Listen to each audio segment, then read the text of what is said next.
You guys, this is your boy Dominic, aka the Dark Horse Rider from the Dirty South, coming live and direct once again from the West Coast. Let's get straight into the topic. Folks, masculinity, manhood, mentorship. Those are things that I am a big advocate of. Now, why is that? Well, growing up, I grew up with my grandmother and my grandfather. My mother was here in California, and I used to spend my summers out here in LA, but I spent the bulk of my days out in Arkansas. And once my grandfather passed away, that was a big hole.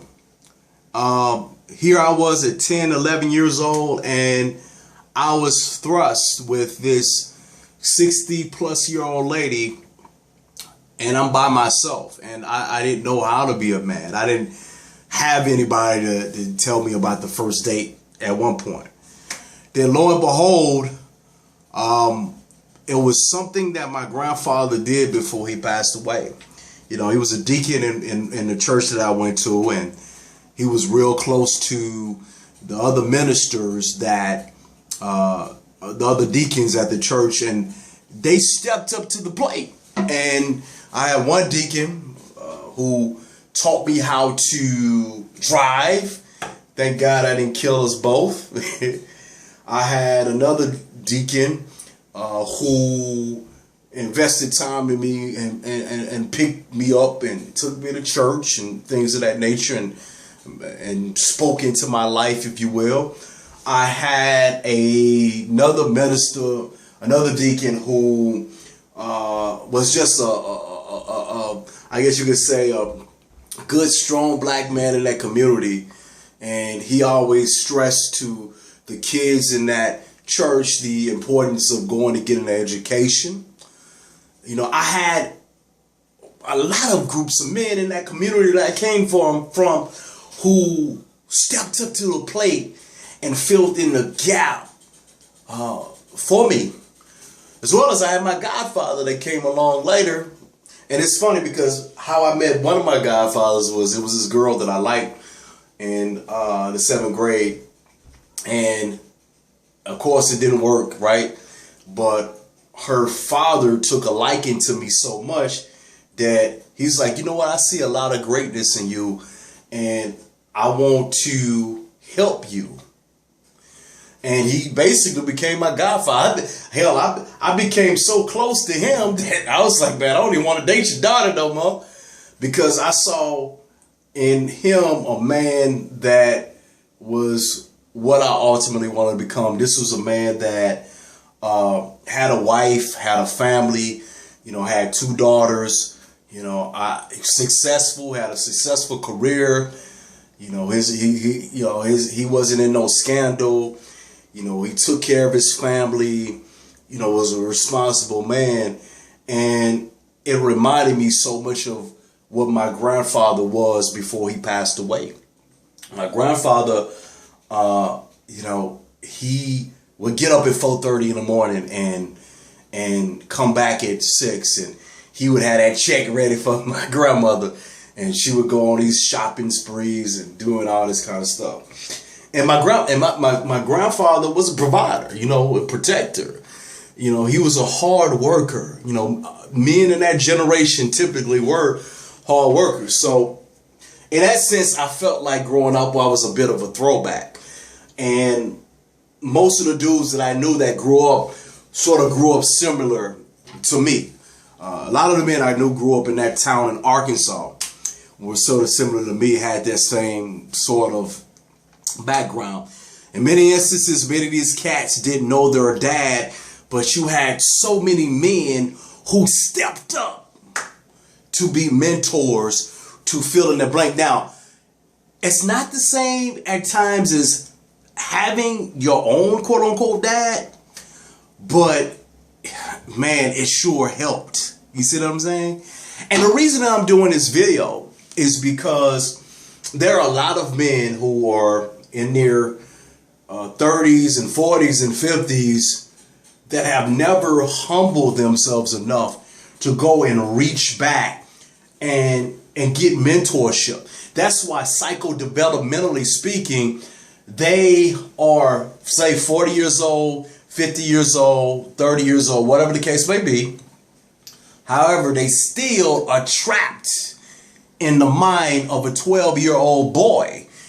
Many instances is because of trauma, because of something that happened in their life that still has them in that place where they haven't quite healed from yet. And the thing that helped me was I wanted to know what it meant to have that conversation about the first kiss. You know what I mean? The first date. You know, I wanted to have a man to create this structure, this discipline, and tell me, son, you don't need to do this, or son, you need to do that. And I had men who were willing to step up to the plate and to provide me that structure. I'll be honest with you, man. I don't think that I would have graduated from college. I don't think I would have went to graduate school. I don't think I would have done any of that had I not had those men in my life to provide me that structure. It's a scripture that says, parents, train up a child in the way that it should go. When he gets old, we should not depart from it. That doesn't mean that a child won't get out the wayward path. It just means that whatever you instill in that child, ultimately, you should be able to see the return on your investment if you've cultivated that person in the way that you cultivated them. And for me, I had so many people in my life that stepped up. Now, here's the other type thing.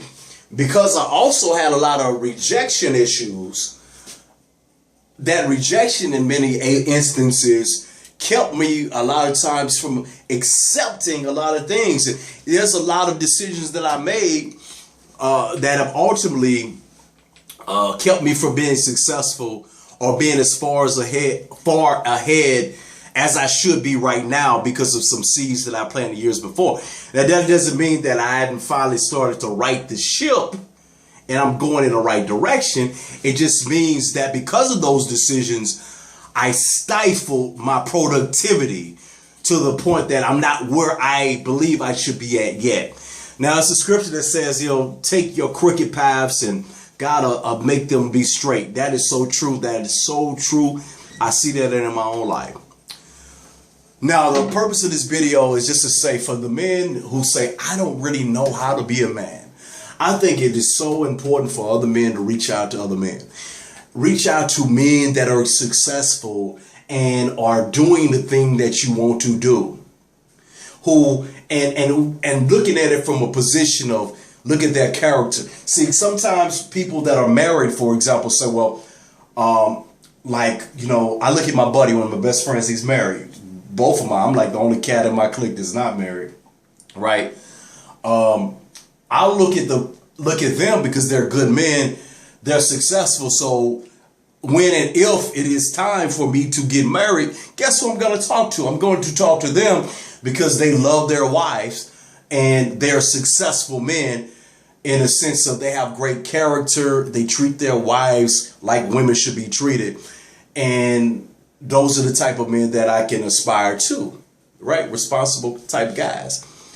And I'm not going to look at it in terms of the quality, the quantity of the relationship, because some people say, well, let me talk to this person over here because they've been married 20 years, but they've been married 20 years and it's been full of hell. No, you always look at the quality of the relationship or the quality of the mentorship. I'm just using marriages to talk about mentorship. But my point is, what we have to start doing as men is we have to start developing more mentorship opportunities for men in their later ages.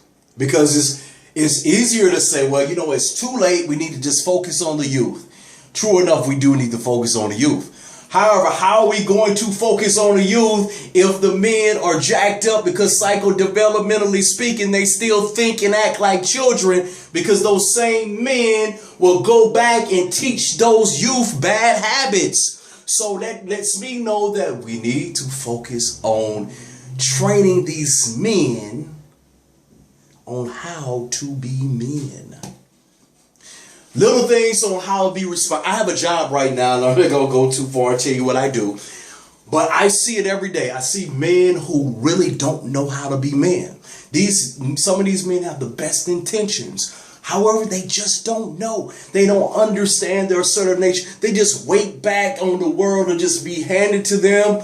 In many instances, they're living off of women in many instances, and they're fine with it. Why? Because they don't know. See, I came to a point, folks, where I started to understand that a lot of people do what they do because they really just don't know, man. And once I saw that, that made me feel some sense of compassion and mercy. The old people say it like this, and I've heard my grandmother, may she rest in peace, say it like this many instances.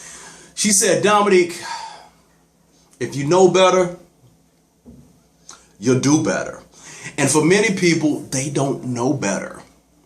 And also, that saying can be debunked. In many instances, people really don't want to do better because they've been hurt so many times. They've been in traumatic situations so many times that they don't want to do better. But it's up to us as men to stand up and be men. Be what God has called us to be, and that's to be leaders. Part of that is to be assertive, to assert ourselves. Stop waiting on women to do what we should do for ourselves. Stop waiting on trying to get validation from women, from femininity. No, we have to do what's right because it's the right thing. We can't complain about the women doing everything and the women don't want a good man and women don't. We can't worry about that. We have to do what we need to do for the right generation, and it starts one person at a time. It starts with the men humbling themselves to go to other people. There was a brother who, I think we're about the same age. And I humbled myself, and I went to this brother a while back, and he gave me some very, very good advice. And I told him in that instance, I didn't know any better. It was little things I didn't know. This one brother, he's very, very good at budgeting. And guess what? I humbled myself and I went to him. I could have tried to act prideful and be like, well, I got this all together. I don't want you to know that I don't know something basic like that. But you know what? I humbled myself. It was another brother who said, you know what, Dominic, when I was like real sloppy and out of shape, he said, Dominic, if you want a platinum woman, you need to be a platinum dude. So you need to get off your fat behind and you need to work out. And guess what? He was telling the truth. But I had to humble myself and to take his rebuke. And that's the problem. A lot of you men have become so feminized that you don't take rebuke. You don't take mentorship because it doesn't feel good. In that instance, you become just as emotional as a lot of these women, is what I'm saying.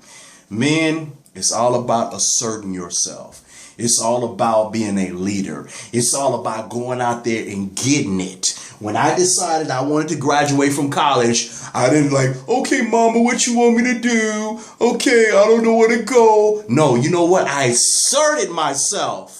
And I moved my butt out here to California. I drove 2,000 miles and I did it. And I created the opportunity. Now, did I have a lot of bumps and bruises on the way? Absolutely. Yes, I did. But I asserted myself.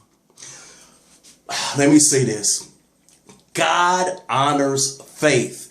When Abraham went to another land, he was called ultimately the father of many nations because he was a father of faith. He could have easily stayed in the Ur of Chaldeans, but he got up off his butt and he went and he made it happen. That's what a man is all about at the end of the day. A man is all about going out there and making things happen. See, let me say this, and I know I'm going into different directions, but I got to say this right now. A lot of you men, you cats wonder why you're not successful with a lot of women. The reason you're not successful because you are not making things happen. See, unconsciously, you say, well, why are these women dating these D-boys and dating these dudes who blah, blah, blah? Because a lot of those cats are assertive. They're assertive in their bull crap, but they're assertive. And that assertiveness attracts women. I'm going to go out there and cook up some crack. And I'm going to sell it. Yes, it's wrong, but that's my plan. And she follows right along with that plan unconsciously if she's a silly woman, because this man knows what he wants to do. He's assertive. It's wrong, but he's assertive, as opposed to this guy, I don't know what I want to do with my life. I'm just waiting for the man. Woe is me. Nobody likes me. It's just so bad. All these women like the bad guys. All these blah blah. Do you see what I'm saying? That's that feminine energy. Women don't want. They say, well, hell, if I'm gonna be with a feminine guy, I might as well be a lesbian. Man, I'm telling so much truth right there. That deserves a subscription right there. That deserves a thumbs up right there. But anyway, my point is, at the end of the day, folks, going back to the original point, men, we have to be men. And we have to be leaders in our households and leaders in our communities. And that comes, I believe, through humbling yourself. And if it's something that you know that you're not strong in, going and seeking that help. You don't have to make it a big popping circumstance. It's just about reaching out to someone who has the good character, has the values that you seek. If you want to be a good husband, then find people that are honoring their wives, that have good marriages. If you want to be a good engineer, you deal with good engineers. You don't deal with people who are not good engineers. So that's all I'm trying to say, folks. Humble yourself and seek mentorship. And it's through healing that gap that we can ultimately go back and help the younger men become what they truly are destined to be. And that's kings and priests. This is your boy, the Dark Rider from the South, coming live and direct from the West Coast.